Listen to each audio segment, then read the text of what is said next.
Cochlear Implants, Past, Present, and Future. By Tessa Shiflett, Carter Pear, Autumn Zetak, and Carly Musley.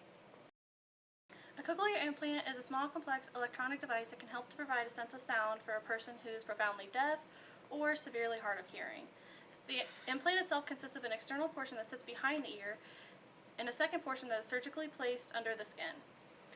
An implant has the following parts. So it has a microphone which picks up the sound from the environment. It has a speech processor which selects and arranges sounds picked up by the microphone. It has a transmitter and a receiver/stimulator which receives signals from the speech processor and convert them into electronic impulses. It also has an electrode array, which is a group of electrodes that collects the impulses from the stimulator and sends them to different regions of the auditory nerve. An implant doesn't restore normal hearing. Instead, it just gives a deaf person a useful representation of sounds in the environment and helps them to understand speech. Cochlear implants help to provide a sense of sound. Research began in the 1800s. The deaf community has split responses and feelings. There are various pros and cons, medically and culturally. Standard of treatment up for several to profound, bilateral, sensory neutral hearing loss. So there are many people who contributed to research and the history of cochlear implants. One of them being Alessandro Volta. He was the first person to experiment with the effects of electrical stimulation on the auditory system. Then there was a man named Duchenne who stimulated using alternating currents instead of straight-on electrical stimulation.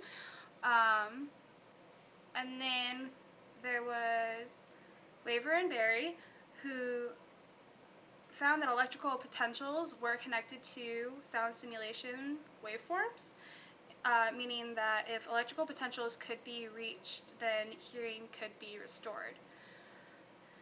Then we moved down to Andre and Charles, who were the first to directly stimulate the human auditory system electrically, but their device ended up being a failure,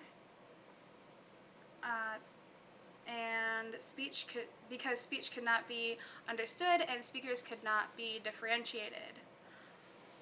And then finally we had the very first success with Dr. House and Mr.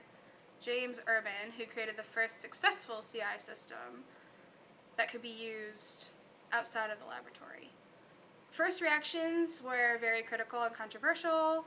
The United States National Institution of Health had to hold a study but that resulted in positive views for CIs.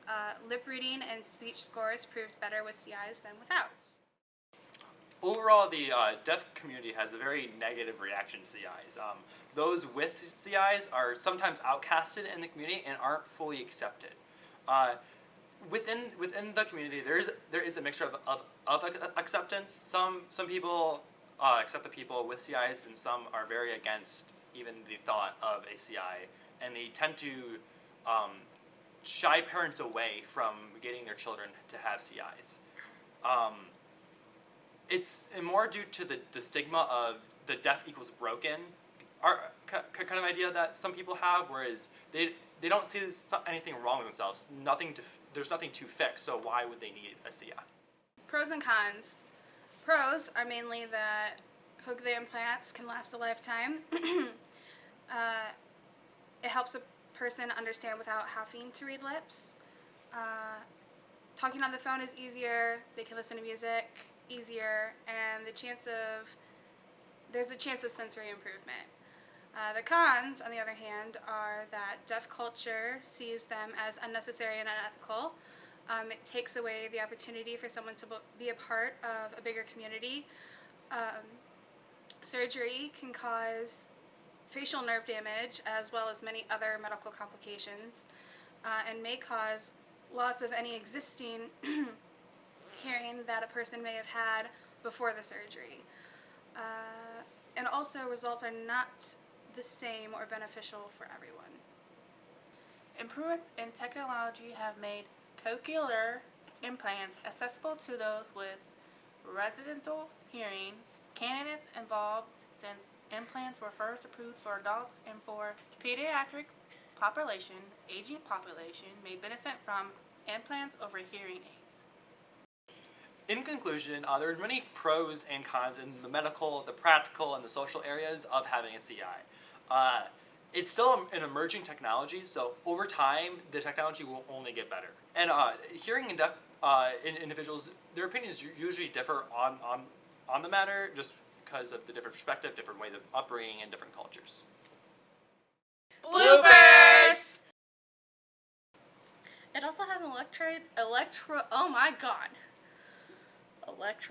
array. Okay. Gonna make for great bloopers. It has an electrode array which is stop. Oh my gosh, guys. Get out of here. I can't focus. Leave.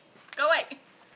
And technology have made cochlear hearing implants as